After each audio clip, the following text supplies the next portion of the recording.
Hey, this is Edgar with Engadget, and we're here at Photokina 2018, where we're about to take a look at Fujifilm's two new medium format mirrorless cameras, both with pretty big sensors. One is 51.4 and the other one is a ridiculous 100 megapixels.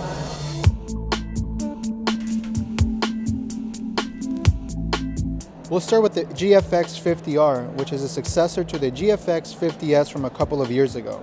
The new GFX 50R is smaller and lighter than the 50S, coming in at 775 grams. That's a lot lighter compared to the 920 in the previous model.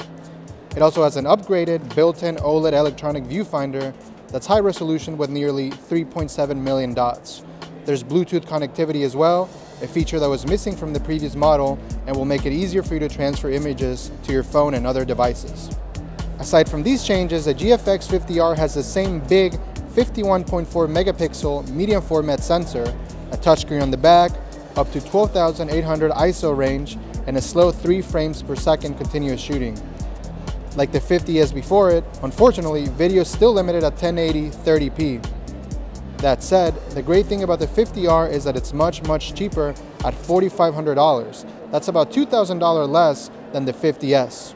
But that's not all Fujifilm announced at Photokina. The company also revealed the GFX 100, a 100 megapixel medium format mirrorless camera.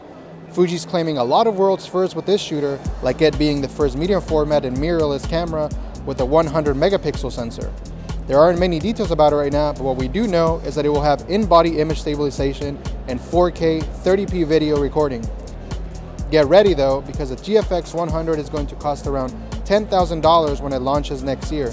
Considering how expensive these cameras are, they aren't going to be for everybody, but they're still bound to get many camera fans excited about their potential. For more from Photokina 2018, stay tuned to Engadget.com.